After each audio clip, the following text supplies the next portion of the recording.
माह की त्रयोदशी तिथि का प्रदोष काल में होना प्रदोष व्रत होने का सही कारण है। प्रदोष काल सूर्यास्त से 45 मिनट पहले प्रारंभ होकर सूर्यास्त के बाद 45 मिनट होता है। प्रदोष का दिन जब साप्ताहिक दिवस सोमवार को होता है उसे सोम प्रदोष कहते हैं। मंगलवार को होने वाले प्रदोष को भौम प्रदोष तथा शनिवार के दिन प्रदोष को शनि प्रदोष कहते हैं। वैसे तो त्रयोदशी तिथि ही भगवान शिव की पूजा के लिए सर्वश्रेष्ठ है, परंतु प्रदोष के समय शिव जी की पूजा करना और भी लाभदायक है। ध्यान देने योग्य तथ्य, प्रदोष व्रत एक ही देश के दो अलग अलग शहरों के लिए अलग हो सकते हैं। चूंकि प्रदोष व्रत सूर्यास्त के समय त्रयोदशी के प्रबल होने पर निर्भर करता है तथा दो शहरों का सूर्यास्त का समय अलग अलग हो सकता है, इस प्रकार उन दोनों शहरों के प्रदोष व्रत का समय भी अलग अलग हो सकता है। इसीलिए कभी कभी ऐसा भी देखने को मिलता है कि प्रदोष व्रत त्रयोदशी से एक दिन पूर्व अर्थात द्वादशी तिथि के दिन ही हो जाता है। सूर्यास्त होने का समय सभी शहरों के लिए अलग अलग होता है, अतः प्रदोष व्रत करने से पूर्व अपने शहर का सूर्यास्त समय अवश्य जांच लें, चाहे वो शहर एक ही देश में क्यों ना हो। प्रदोष व्रत चांद्र मास की शुक्ल एवं कृष्ण पक्ष की दोनों त्रयोदशी के दिन किया जाता है। प्रदोष व्रत की पूजा कब करनी चाहिए? प्रदोष व्रत की पूजा अपने शहर के सूर्यास्त होने के समय के अनुसार प्रदोष काल में करनी चाहिए। प्रदोष में क्या न करें? भगवान शिव की प्रदोष काल में पूजा किए बिना भोजन ग्रहण न करें। व्रत के समय में अन्न, नमक, मिर्च आदि का सेवन नहीं करें। प्रदोष व्रत में पूजा की थाली में क्या क्या रखें? पूजा की थाली में अबीर, गुलाल, चंदन, काले तिल, फूल, धतूरा, बिल्वपत्र, शमीपत्र, जनेऊ, कलावा, दीपक, कपूर, अगरबत्ती एवं फल के साथ पूजा करें। प्रदोष व्रत की विधि। प्रदोष व्रत करने के लिए मनुष्य को त्रयोदशी के दिन प्रातः सूर्य उदय से पूर्व उठना चाहिए। नित्य कर्मों से निवृत्त होकर भगवान श्री भोलेनाथ का स्मरण करें। इस व्रत में आहार नहीं लिया जाता है। पूरे दिन उपवास रखने के बाद सूर्यास्त से 1 घंटा पहले स्नान आदि कर श्वेत वस्त्र धारण किए जाते हैं। पूजन स्थल को गंगाजल या स्वच्छ जल से शुद्ध करने के बाद गाय के गोबर से लीपकर मंडप तैयार किया जाता है। अब इस मंडप में 5 रंगों का उपयोग करते हुए रंगोली बनाई जाती है। प्रदोष व्रत की आराधना करने के लिए कुशा के आसन का प्रयोग किया जाता है। इस प्रकार पूजन की तैयारियां करके उत्तर पूर्व दिशा की ओर मुख करके बैठे और भगवान शंकर का पूजन करना चाहिए। पूजन में भगवान शिव के मंत्र ओम नमः शिवाय का जाप करते हुए शिव को जल चढ़ाना चाहिए। प्रदोष व्रत की महिमा। प्रदोष व्रत को रखने से 2 गायों को दान देने के समान पुण्यफल प्राप्त होता है। प्रदोष व्रत को लेकर एक पौराणिक तथ्य सामने आता है कि एक दिन जब चारों ओर अधर्म की स्थिति होगी, अन्याय और अनाचार का एकाधिकार होगा, मनुष्य में स्वार्थ भाव अधिक होगी, व्यक्ति सत्कर्म करने के स्थान पर नीच कार्यों को अधिक करेगा। उस समय में जो व्यक्ति त्रयोदशी का व्रत रख शिव आराधना करेगा, उस पर शिव कृपा होगी। इस व्रत को रखने वाला व्यक्ति जन्म जन्मांतर के फेरों से निकलकर मोक्ष मार्ग पर आगे बढ़ता है, उसे उत्तम लोक की प्राप्ति होती है। प्रदोष व्रत का महत्व।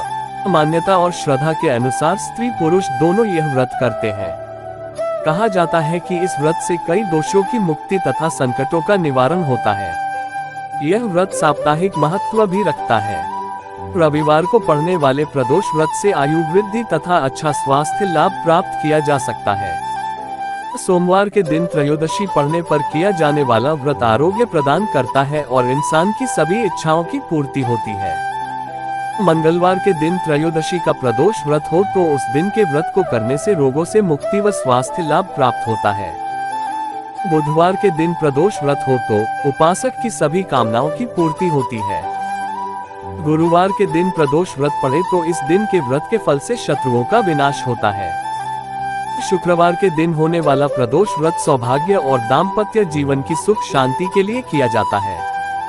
संतान प्राप्ति की कामना हो तो शनिवार के दिन पढ़ने वाला प्रदोष व्रत करना चाहिए।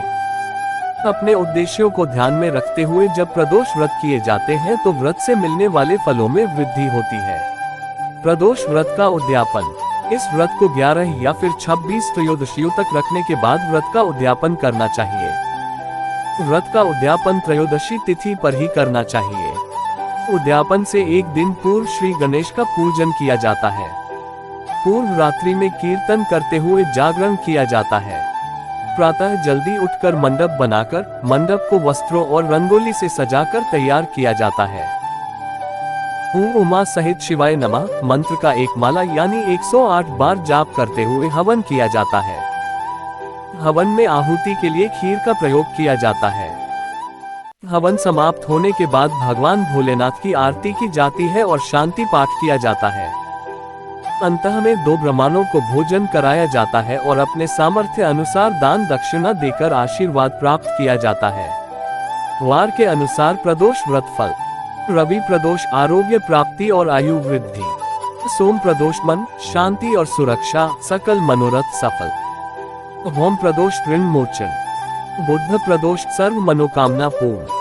गुरु प्रदोष शत्रु विनाशक पितृ तृप्ति भक्ति वृद्धि। शुक्र प्रदोष अभीष्ट सिद्धि चारों पदार्थों धर्म अर्थ काम मोक्ष प्राप्ति। शनि प्रदोष संतान प्राप्ति। स्कंद पुराण के अनुसार प्रदोष व्रत। सूत उवाच साधु पृष्ठ महाप्रज्ञा भवद्भिर्लोकविश्रुतः अतोहम संप्रवक्ष्यामि शिव पूजा फलम महत्। 4 त्रयोदश्या तिथो सायं प्रदोषः परिकीर्तितः तत्र पूज्यो महादेवो नान्यो देवः फलार्थिभिः। 5 प्रदोष पूजा महात्म्यम को नु वर्णितो क्षमः यत्र सर्वेपि विबुधास्तिष्ठन्ति गिरिशान्तिके।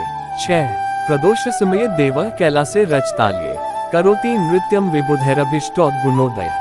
7 अतः पूजा जपो होमस्तत्कथास्तद्गुणस्तवः कर्तव्यो नियतम मर्त्यश्चतुर्वर्ग फलार्थिभिः। 8 दारिद्र्यतिमिरान्धानां मर्त्यानां भवभीरूणां भवसागर मग्नानां प्लवोऽयं पारदर्शनः। 9 दक्षोभयार्तानां क्लेशनिर्वाणमिच्छतां प्रदोषे पार्वती शस्य पूजन मंगलायनम। 3.3.6.10 मंत्र ओम नमः शिवाय बोल बम बम बम बम बम भोले हर हर महादेव।